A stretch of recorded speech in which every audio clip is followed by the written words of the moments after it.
ये कानून जो बनाया गया है, ये कानून क्या है? ये कानून ये कहता है कि बिहार के वक्फ बोर्ड में अब मुसलमान ही सिर्फ मेंबर नहीं रहेंगे, उसमें गैर मुस्लिम को भी मेंबर बनाया जाएगा। कानून ये कहता है कि बिहार के वक्फ बोर्ड में कम से कम 2 गैर मुस्लिम को मेंबर बनाया जाएगा और उस वक्फ बोर्ड का वो चेयरमैन भी बन सकता है और अक्सरियत में भी गैर मुस्लिम उसमें नामजद किए जाएंगे। अब आप बताइए कि बिहार में 1950 का कानून है जो हमारे हिंदू भाई बहन के मंदिरों के ताल्लुक से कानून बनाया गया। वो कानून ये कहता है कि जितने बिहार में हिंदू धर्म के मंदिरें होंगी या उसके एडमिनिस्ट्रेटिव बॉडी होगी, उसमें कोई गैर हिंदू को मेंबर नहीं बनाया जा सकता।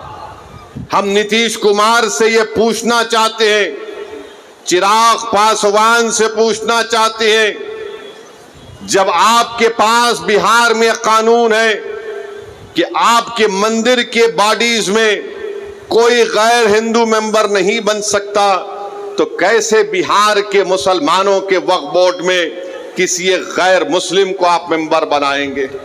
बिहार में बोध गया है, बोध गया में वहां पर सिर्फ बौद्ध मजहब के और हिंदू धर्म के मानने वाले मेंबर बन सकते हैं, तो फिर आप बिहार में मुसलमानों के वक्फ बोर्ड में कैसे आप किसी गैर मुस्लिम को बनाएंगे?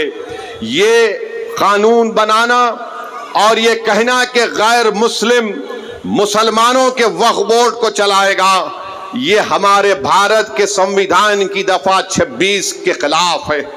मेरे अजीज दोस्तों और बुजुर्गों, बात यहां तक खत्म नहीं हुई। अब कानून ये भी कहता है कि वही मुसलमान अपनी जायदाद को अल्लाह के लिए वक्फ कर सकता है, वही कर सकता है जो 5 साल से मुसलमान हो। आप बताइए कौन तय करेगा बिहार में आकर कि क्या ये 5 साल से मुसलमान है या नहीं? क्या नीतीश कुमार सर्टिफिकेट लिखकर देंगे हमको? क्या चिराग पासवान सर्टिफिकेट लिखकर देंगे कि 5 साल से मुसलमान है? क्या भारत के प्रधानमंत्री लिखकर देंगे सर्टिफिकेट ये 5 साल से मुसलमान है? मेरे अजीज दोस्तों और बुजुर्गों, ये किसी भी धर्म में इस तरह का कानून नहीं है। जो किसी धर्म का होता है वो अपनी आस्था की बुनियाद पर अपने जिस भगवान या अल्लाह को मानता है वो अपनी प्रॉपर्टी को, जायदाद को दे देता है। मगर मुसलमानों से कहा जा रहा है कि आपको 5 साल तक आपको ये बता रहा, आप उस 5 साल तक जायदाद नहीं दे सकते। कौन आकर फैसला करेगा? और अगर कोई एक महिला होगी, कोई हमारी बेटी होगी, बहन होगी, तो कौन जाकर उसको पूछेगा? ये इस तरह का कानून बनाया गया है कि 5 साल तक आप अपनी जायदाद को नहीं दे सकेंगे जब तक कि आप ये नहीं बताएंगे कि आप इस्लाम पर अमल कर रहे हैं। क्या मेरी दाढ़ी नरेंद्र मोदी से बड़ी है तो क्या मैं मुसलमान हो गया? क्या अगर कोई हमारी बहन हिजाब पहनी या नहीं पहनी तो मुसलमान होगी या नहीं होगी? यह गलत कानून बनाया गया। तीसरा यह कानून बनाया गया, उस कानून में यह बनाया गया कि अगर झगड़ा गवर्नमेंट की जायदाद में और वक्फ की जायदाद में होगा तो बिहार सरकार अपने एक ओहदेदार को नामजद करेगी और वो ओहदेदार ये फैसला करेगा कि जायदाद सरकार की है या वक्फ की है। अब आप बताइए, अगर सरकार का अफसर होगा वो कभी भी वक्फ बोर्ड के हक में फैसला नहीं करेगा, वो तो नीतीश कुमार और चिराग पासवान और मोदी के हक में फैसला करेगा। वो तो लिख कर दे देगा कि ये जायदाद गवर्नमेंट की है, बिहार वक्फ की नहीं है। इसका उसमें बनाया गया। एक और कानून बनाया गया, उसी में लिखा गया कि 6 महीने के अंदर पूरे जायदादों को पोर्टल पर डालना पड़ेगा। मैं किरेन रिजिजू से पूछना चाहता हूं, कहां है तुम्हारा पोर्टल? किधर है तुम्हारा पोर्टल जो तुमने शुरू कर दिया? 6 महीने में करना पड़ेगा। मेरे अजीज दोस्तों और बुजुर्गों, इस कानून में यह कहा गया कि अगर कोई मुसलमान अपनी जायदाद को वक्फ अल औलाद करना चाहता है, यानी मालिक अल्लाह रहेगा मगर उस जायदाद का फायदा वो कहेगा कि मेरी औलाद को मिलेगा, तो मोदी ने कानून बनाया अगर उस वक्फ करने वाले की जायदाद में वो वक्फ करने से पहले अगर उसकी बेटी होगी तो वो बेटी का हक मार कर नहीं दे सकता है। आप बताइए, हिंदू धर्म में यह कानून है कि जो कोई भी हिंदू अपने विल के जरिए वो अपनी एक पूरी जायदाद को अपनी एक औलाद को दे सकता है, चाहे बेटी हो या बेटा हो, या उनको छोड़कर वो गांव में अपने किसी को दे सकता है। जब वहां पर आप वो सहूलत है तो फिर मुसलमानों को ये आप क्यों कर रहे हैं? मैं अल्लाह के नाम पे वक्फ कर रहा हूं, अपनी औलाद के नाम पे नहीं कर रहा हूं। मैं अल्लाह को मालिक बनाकर कह रहा हूं कि जायदाद का फायदा मेरी औलाद को मिलेगा। तो यानी अगर जिस मुसलमान की बेटी होगी वो अल्लाह के नाम पर वक्फ नहीं कर सकेगा, यह कानून बना दिया गया। यह कानून यह भी बना दिया गया कि अगर ईदगाह होगी, कब्रस्तान होगा, मस्जिद होगी, दरगाह होगा, खानकाह होगी, इमाम बाड़ा होगा, कोई भी कलेक्टर को जाकर ये कह देगा कि इसको वक्फ की जायदाद रजिस्टर मत करिए, ये मस्जिद नहीं है, ये दरगाह नहीं है, ये खानकाह नहीं है, ये इमाम बाड़ा नहीं है, ये ईदगाह नहीं है, तो कलेक्टर जिस दिन इंक्वायरी ऑर्डर करेगा उस वक्त से वो जायदाद वक्फ नहीं रहेगी। तो कलेक्टर को खाली इंक्वायरी लिखना पड़ेगा, हम अपनी जायदाद से महरूम हो जाएंगे, हम अपनी जायदाद से महरूम हो जाएंगे। और कलेक्टर इंक्वायरी मुकम्मल करने का कोई टाइम नहीं है, कोई वक्त नहीं दिया गया। कलेक्टर सुबह क़यामत तक इंक्वायरी चलते रहेगी मगर हम तो अपनी दरगाह और मस्जिद से महरूम हो जाएंगे। यह कानून बनाया गया। फिर बीजेपी, नीतीश कुमार की पार्टी के लोग, चिराग पासवान के लोग बोलते कि वक्फ की जायदाद पर कब्जा हो गया, वक्फ की जायदाद को लूट लिया गया। अरे भैया, आपने कानून ये बनाया कि जो वक्फ की जायदाद पर नाजायज तौर पर कब्जा करके 12 साल से बैठा हुआ है, मोदी उसको मालिक बना रहे हैं, बल्कि वो मालिक बन चुका है अभी। तो बीजेपी, नीतीश कुमार, चिराग पासवान झूठ बोल रहे हैं, हमसे हमारी जायदादों को छीन रहे हैं। जो हमारी जमीन पर, वक्फ की जमीन पर कब्जा करके बैठा है, वो 12 साल अगर हो गए तो मालिक बन रहा है। वक्फ इवैक्यू प्रॉपर्टी है कि जो लोग भारत को छोड़कर किसी और जगह पर चले गए, उन्होंने कहा कि मैं अपना घर, अपनी जमीन, अपनी खेत वक्फ कर रहा हूं, तो आज मोदी ने कानून बना दिया कि वक्फ इवैक्यू नहीं होगा, ये गवर्नमेंट उसकी मालिक बनेगी और गवर्नमेंट उसकी मालिक बन चुकी है। कानून ये बनाया गया कि अगर आसारे खदीमा के तहत मस्जिद होगी, दरगाह होगी, कोई भी चीज होगी जिसमें इबादत होती है, नमाज होती है, फातिहा होती है, तो मोदी कह रहे हैं कि वक्फ मालिक नहीं होगा, आसारे खदीमा होगा, यानी फिर वक्फ हमसे छीन लिया गया। फिर यह कानून में ये बनाया गया कि अगर कोई ट्रस्ट होगा इस कानून को बनाने से पहले और इस कानून के बनाने के बाद ट्रस्ट होगा तो वक्फ नहीं होगा। तो बताओ तुम कौन सी चीज इसमें रखे हो जिससे मुसलमानों को फायदा होगा? और आपको जानकर तकलीफ होगी कि मोदी ने कानून बनाया जिसकी तायीद चिराग पासवान ने और नीतीश कुमार और चंद्रबाबू नायडू ने की, कुशवाहा साहब ने की। क्या कानून बनाया? अगर कोई वक्फ की जायदाद को धोखे से बेचता है तो पहले उसको सजा थी 2 साल की, बेजमानत नहीं मिलती थी। आज मोदी ने कह दिया, प्यारे तू लूट ले वक्फ की जमीन को और 6 महीने की सजा तुझको मिलेगी, 2 साल की नहीं मिलेगी और तुमको जमानत मिल जाएगी। मैं पूछना चाहता हूं नीतीश कुमार से चिराग पासवान से, चंद्रबाबू नायडू से, कुशवाहा साहब से, कुमारस्वामी साहब से, जयंत चौधरी साहब से, अरे एक चीज तो बताओ जो इससे मुसलमानों को फायदा होगा। आपने कानून बनाया सिर्फ मुसलमानों की जायदादों को लूटने के लिए, हमारी मस्जिदों को छीनने के लिए, हमारी दरगाहों को छीनने के लिए। तो मेरे अजीज दोस्तों और बुजुर्गों, मोदी ने कानून ऐसा बनाया है कि हमारे ईमान पर हमला हो रहा है, हमारी मस्जिदों पर हमला हो रहा है, हमारे खानखाहों पर, दरगाहों पर, इमाम बाड़ों पर हमला हो रहा है, और हम खामोश नहीं बैठ सकते। इसीलिए all India Muslim personal law board ने इस बात का ऐलान किया कि मुल्कगीर पैमाने पर हम इस काले कानून के खिलाफ एहतजाज दर्ज करेंगे। और एहतजाज हो रहा है, एहतजाजी जलसे हो रहे हैं, आइंदा भी होगा।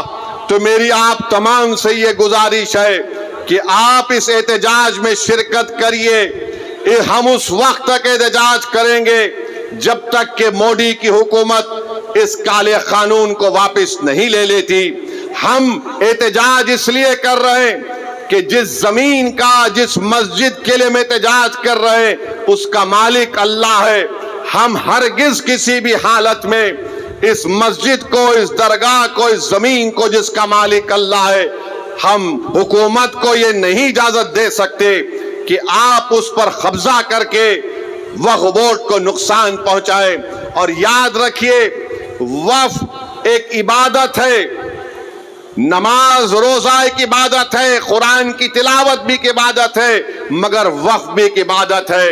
हुकूमत ने ऐसा कानून बनाया ताकि हमसे हमारी इबादत करने का तरीका भी छीन लिया जाए। तो मैं आपसे अपील कर रहा हूं कि मुसलमानों के खिलाफ ही इस तरह का कानून बनाया गया है। हुकूमत तंग नजरी के मुजाहरे कर रही है। हुकूमत संविधान के खिलाफ, जिसको बाबा साहेब अम्बेडकर ने बनाया, इस तरह का गलत कानून बनाकर हुकूमत ये बताना चाह रही है कि हम वक्फ की जायदादों को हासिल कर लेंगे। हम में जितनी जान है, इंशाअल्लाह ताला हम तमाम मिलकर पुरअमन तरीके से, जमहूरी तरीके से हम इस काले कानून की मुखालिफत करेंगे।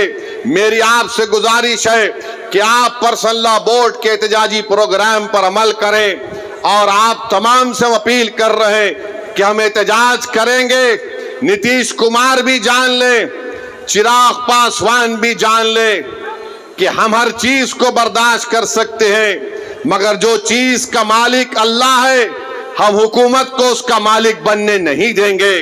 जिस जगह पर हमने अल्लाह अकबर कहकर मस्जिदों को आबाद किया, हम उस जगह को वीरान होने नहीं देंगे। जिस जगह पर हमारे बुजुर्ग उन कब्रस्तानों में आराम से सो रहे हैं, हम उस जगह पर तुमको छीनने नहीं देंगे। याद रखो, ये एक ऐसा मसला है कि हम खामोश नहीं बैठेंगे, हम एहतजाज करेंगे। और उस वक्त तक एहतजाज होगा इंशाअल्लाह जब तक कि हुकूमत इस काले कानून को वापस नहीं ले लेती है। तो मेरे अजीज दोस्तों और बुजुर्गों, क्या आप पूरा साथ देंगे all India Muslim personal law board का? हाथ उठाकर जवाब दीजिए। बहुत बहुत शुक्रिया। अब हम एहतजाज को जारी रखेंगे और नीतीश कुमार को, चिराग पासवान को, नरेंद्र मोदी को इंशाअल्लाह ताला एक सियासी तौर पर उनको पैगाम मिलेगा कि बिहार हो या भारत हो, यहाँ पर हर मुसलमान, हर हमारा वो हिंदू भाई और बहन जो संविधान को मानता है, वो इस बात की इजाजत नहीं देता है कि क्या आप किसी के मजहब पर चलने से किसी को रोक दें। अरे जो कानून बिहार में मंदिरों के लिए अगर अच्छा है तो बिहार के मुसलमानों के लिए अच्छा क्यों नहीं हो सकता? जो कानून बोध गया के लिए अच्छा है तो फिर वो कानून बिहार के मुसलमानों के लिए क्यों अच्छा नहीं हो सकता है? तो मेरे अजीज दोस्तों और बुजुर्गों, आप ये झूठा प्रोपेगेंडा टीवी पर बैठकर, बाज लोग बीजेपी की तरफ से आ जाते हैं, एनडीए की तरफ से आ जाते हैं। ये ऐसे अहमक लोग हैं जिनको कानून के बारे में एक लफ्ज नहीं मालूम। मैं आज भी चैलेंज कर रहा हूं बीजेपी को कि बताइए आप इसमें एक ऐसा सेक्शन बताइए जिससे मुसलमानों को फायदा होगा। मोदी बोलते हैं कि गरीबी मुसलमानों में खत्म हो जाएगी। क्या आपने 11 साल में गरीबी का खात्मा किया? क्या आपने 11 साल में भारत में गरीबी का कोई खात्मा किया? कुछ नहीं किया।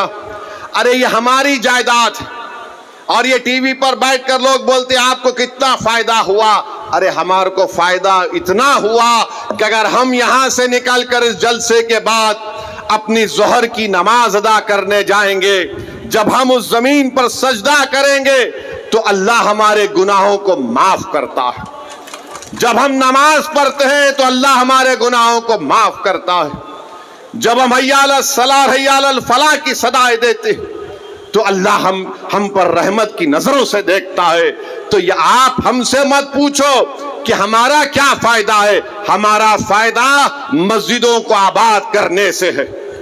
आपको लगता है कि पैसे तुमको कितने मिले? अरे अल्लाह के घर को जब हम आबाद करते हैं तो हम पैसों के लिए नहीं, दीन और दुनिया की कामयाबी के लिए अल्लाह के घर को आबाद करते हैं।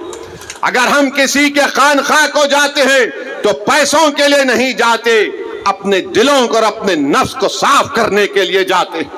अगर हम ईदगाह को जाते हैं तो पैसों के लिए नहीं जाते, 30 दिन के रोजे रखने के बाद हम अल्लाह का शुक्र अदा करने के लिए ईद की नमाज पढ़ने के लिए ईदगाह को जाते हैं।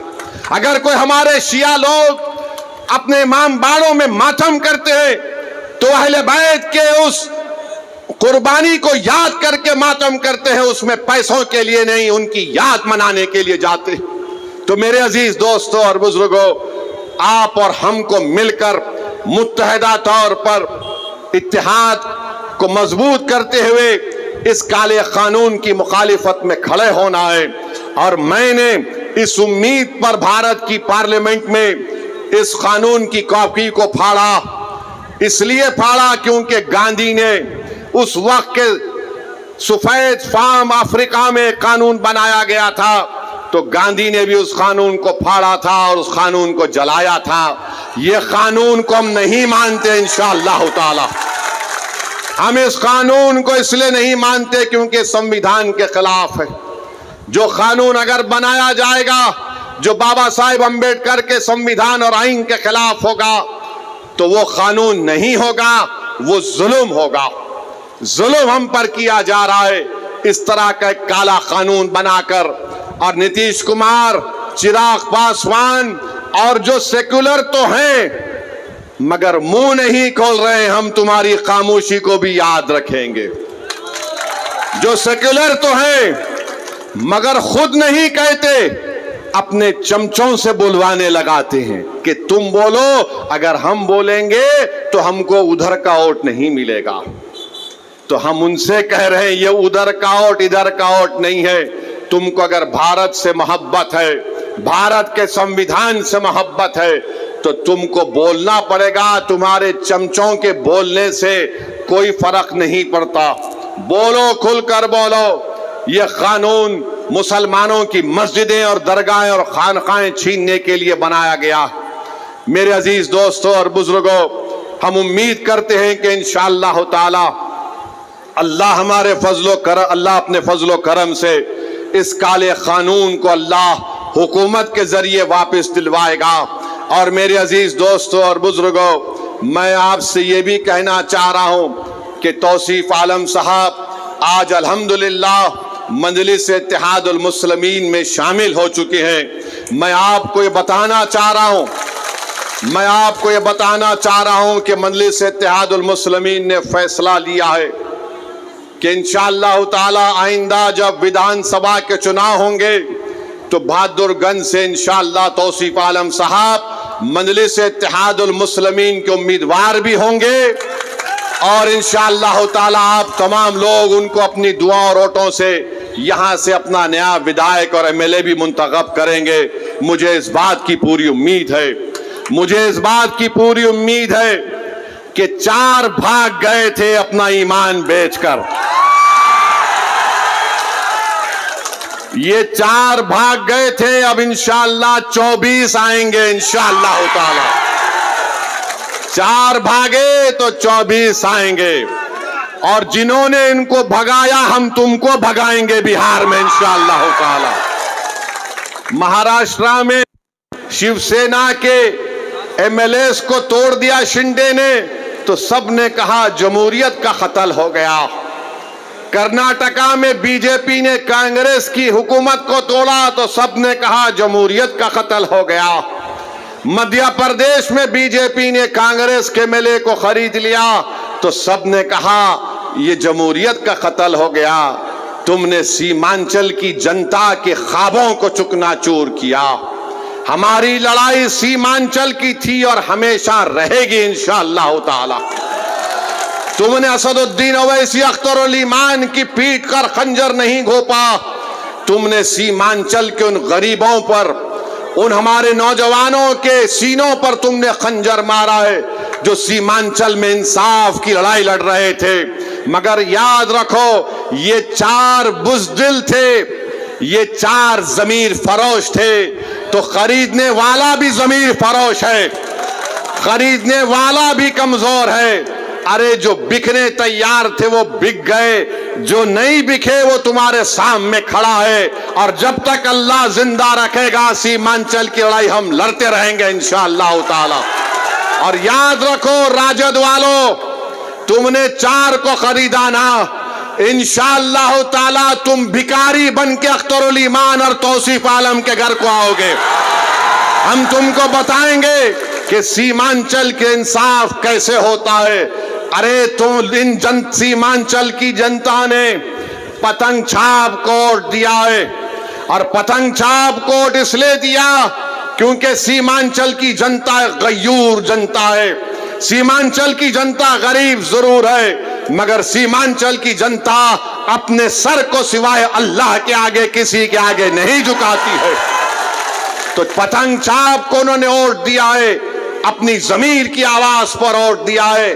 और आज मैं कह रहा हूं कि अख्तर अली मान साहब मजलिस इत्तेहादुल मुस्लिमीन बिहार के सदर है। अख्तर अली मान ने इस जमात की जिम्मेदारी को उस वक्त संभाला जब मजलिस के पास कोई चीज नहीं थी। अख्तर अली मान की मेहनत और उनके साथियों की मेहनत ने मजलिस इत्तेहादुल मुस्लिमीन को किशनगंज से हमारा एक पहला एमएलए मुंतखब करवाया। पार्लियामेंट के इलेक्शन लड़े, 2 पार्लियामेंट के इलेक्शन लड़े, कामयाबी हमको नहीं मिली। हमारे हौसले पस्त नहीं हुए हैं। करीब 3 लाख के करीब हमको वोट मिले। असेंबली का इलेक्शन हुआ, आपने 5 एमएलए को कामयाब किया। आज फिर आपके सामने मजलिस इत्तेहादुल मुस्लिमीन आपके दरमियान में आकर कह रही है कि जब बिहार प्रदेश का चुनाव होगा, आपको सीमांचल के इंसाफ के लिए पतंग छाप का साथ देना है, असदुद्दीन ओवैसी का साथ नहीं है। आपको सीमांचल के इंसाफ की लड़ाई मजलिस लड़ रही है।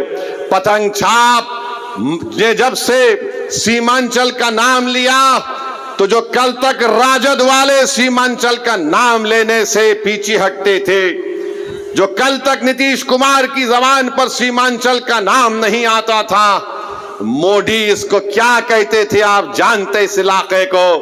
आज पतंग छाप को आपने वोट दिया तो मोदी, नीतीश और राजद के नेताओं के जबान पर सीमांचल आ गया। ये मजलिस की कामयाबी है जो आपने मजलिस के हक में वोट दिया था। तो मेरे अजीज दोस्तों और बुजुर्गों, अख्तर अली मान की क़यादत में मजलिस सीमांचल से लेकर बिहार के कोने कोने तक जा रही है, और मुझे यकीन है कि हमको कामयाबी मिलेगी। मैं उन तमाम से अपील कर रहा हूं जो आज बेजार हैं, तंग आ चुके हैं इस फिरका परस्ती को देखकर। मैं उन तमाम कायदीन से अपील कर रहा हूं जो किसी भी पार्टी में होंगे, मगर आज घुटन उनको महसूस होता है जब वो देखते हैं कि कैसे हमारी आंखों के सामने इस तरह के काले कानून को बना दिया गया।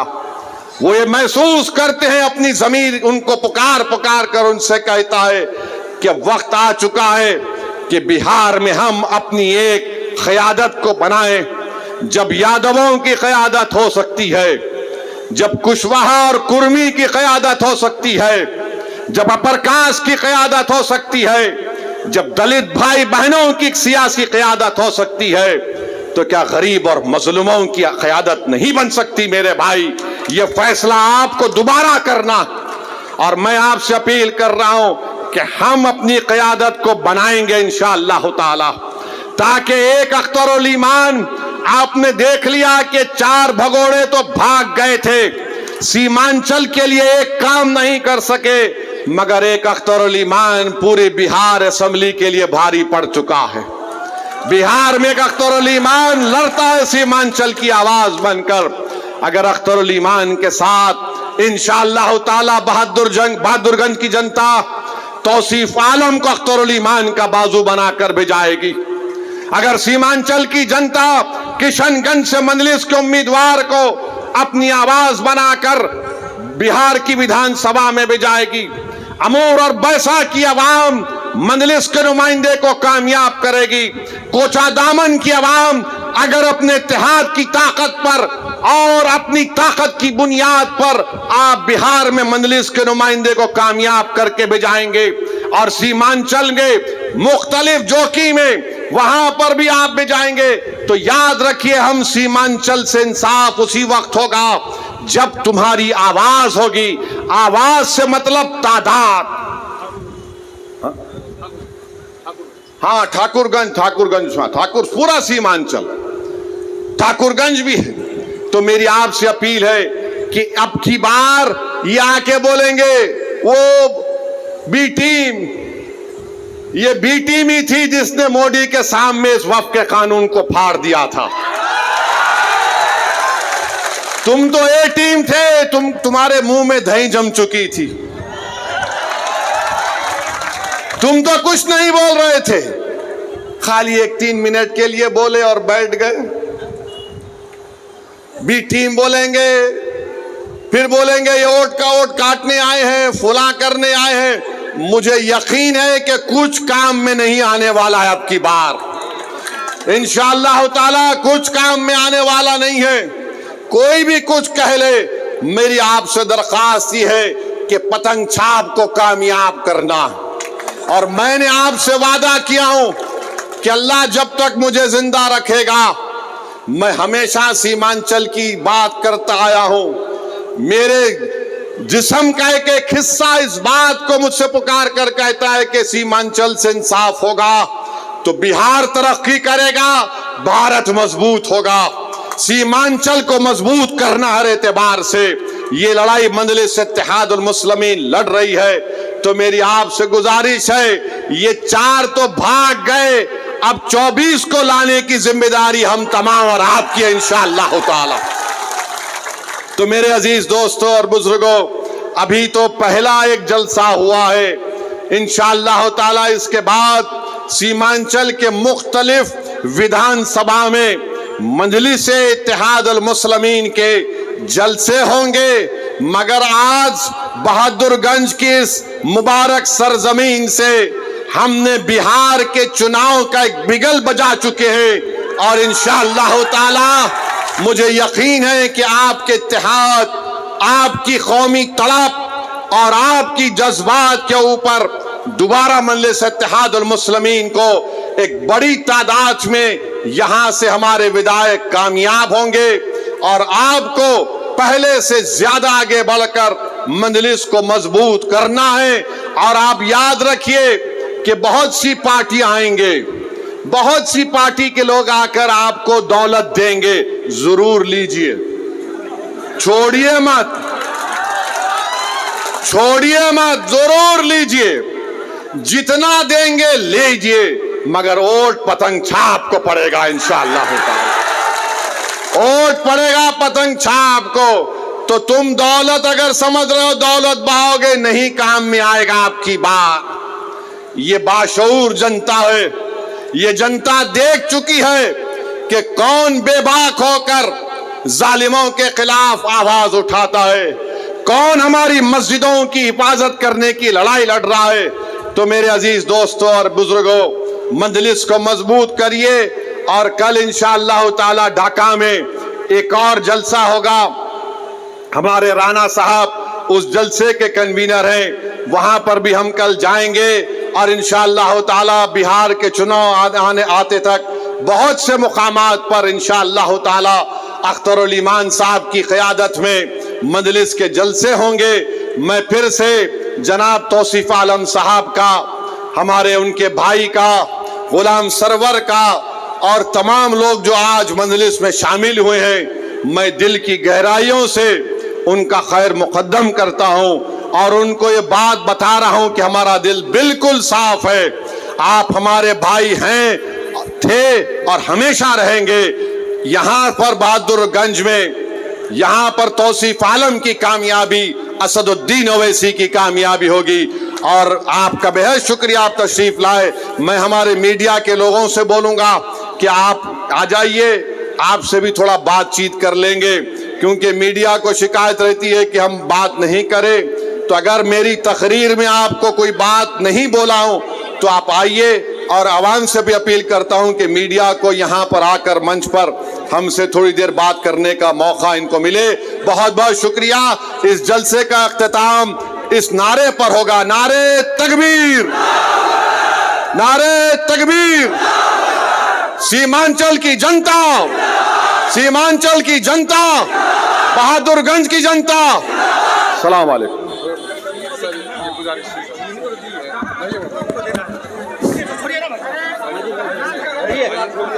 भाई हमारे असदुद्दीन ओवैसी साहब के जो गान है, उनकी स्मार्ट वॉच कहीं गिर गए हैं, किसी के भाई को मिले स्मार्ट वॉच दे दें। भाई हमारे जो प्रशासन के लोग के एक स्मार्ट वॉच गिर गए हैं, कोई भाई को अगर मिले तो वो दे दे स्मार्ट वॉच।